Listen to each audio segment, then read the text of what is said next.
In this video, I'm going to talk about summertime jig fishing. The jig is absolutely a great bait to use during the summer. And there are a few situations, I think 3 or 4 that I'm going to talk about in this video that just absolutely scream jigs during the summer. Now, before we get into those situations, this video is brought to you by my apparel company, Finn Fishing. A lot of you guys know that for the month of June 2024, right now, I'm actually running a package deal on the website. You can get a USA made sun shirt, a pair of sun gloves, and a bass hat with a wooden bass badge, all for $84 plus free shipping. So typically that's $106. All you got to do though is add the sun shirt that you like to cart, add the gloves that you like to cart, add the hat that you like to cart. It will automatically discount at checkout, and it is the best way to help support this channel. I'm gonna leave some links down below. I greatly appreciate it. All right, let's talk about the jig. Guys, a jig,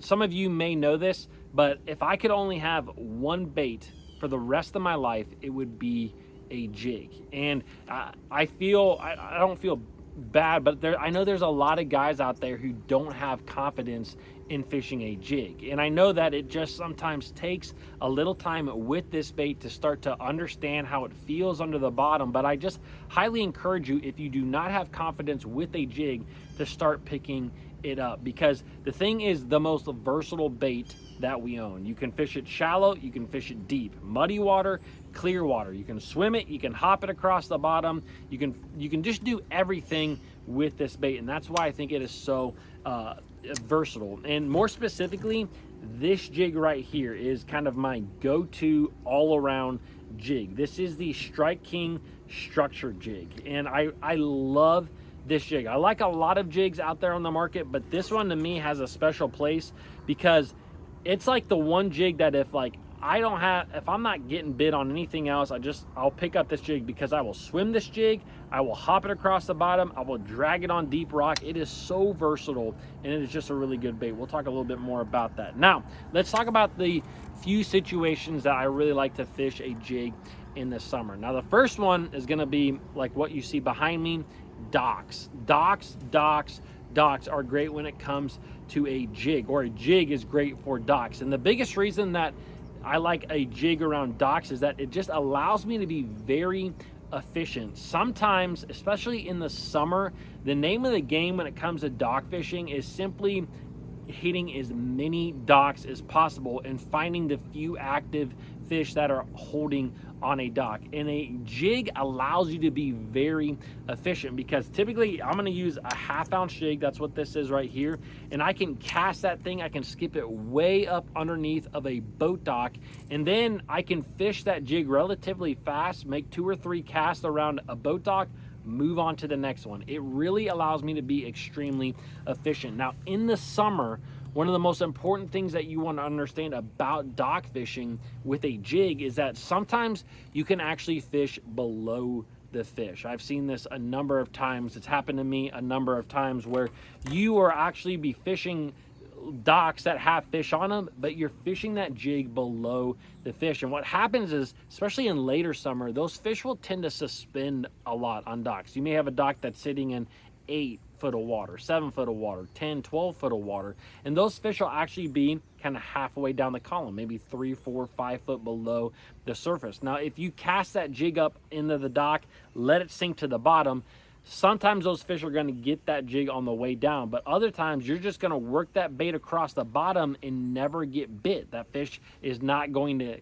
kind of see or get to that bait. So one thing that I always like to do in the summer is mix up my retrieves. Some docks I'm going to fish really high, some in the water column, some docks I'm going to let it go all the way to the bottom. Now, the biggest thing that you can do is really pay attention to how the fish eat it. This is usually the sign that shows me how the fish are in there, because once you start kind of getting in the rhythm of fishing a jig, and you're looking at your electronics, you see that, hey, you're in 7 foot of water, 8 foot of water, you kind of understand how long that particular jig is going to fall before it hits the bottom. So you cast that bait in there, you're letting it kind of go to the bottom. If you happen to notice, man, that thing only fell for like a second or two, and then all of a sudden a fish got it, a lot of times that's going to tell you these fish are actually suspended. So when they are suspended, I typically just change up my retrieve. A lot of times I'm going to start swimming this just below the surface underneath that dock, and those fish will come up to it. But again, it's just really important to pay attention. Now, the next place that I love to fish a jig, sorry, I got some waves coming right now, so it might get a little bit loud, but the next place that I love to fish a jig is on grass lines, on outside grass lines. If your lake has coontail, milfoil, especially milfoil, or hydrilla, this is a great way to catch some really big bass during the summer. And a lot of times I'm going to use a pretty big jig at times, a ½ ounce, a ¾ ounce, a 1 ounce jig. It kind of depends on how deep the grass is and kind of where I am fishing in the country. It seems like down south you get into a lot more of those big 1 ounce jigs kind of on deeper hydrilla lines, and up in the north it's more milfoil and in 10 to 12 foot of water, where I like to use more compact jigs.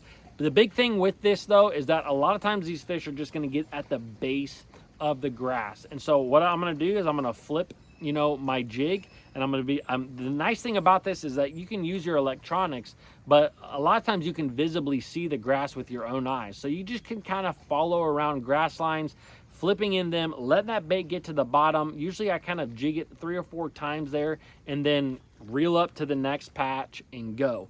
Now this is something that the deeper the water that you are in when you are doing this technique, like if your grass is growing in 12, 15, 16 foot of water, the more schooled up the bass tend to be. So if you're flipping jigs on outside grass lines and you're in 3 or 4 foot of water, you might catch one here and one there. But when it's in deep water, 10, 12 foot, 13 foot, you might find a place where there's a lot of fish in a very small area. Like literally the size of the front deck of my boat, there will be 10, 12, 13 bass there. So if you get bit, make sure you continue to repeat that flip. Get as many fish as you can, because you might go a long ways without getting bit, and then you catch 3, 4, 5, 6 fish in a really small area. All right, let's talk about the next thing that I really like to do with a swim jig is actually, or a swim jig. Well, that's actually what I like to use it for. I like to use it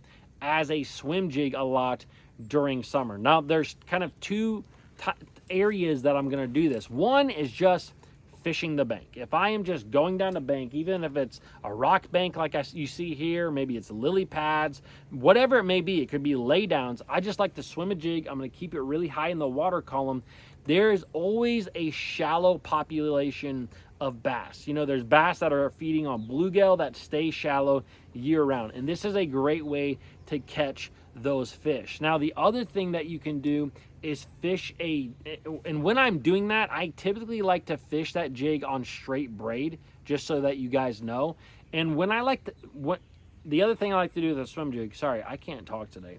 The other thing I like to do with a swim jig is fish it a little bit deeper at times, in the exact same place that you would throw, say for instance, a chatterbait.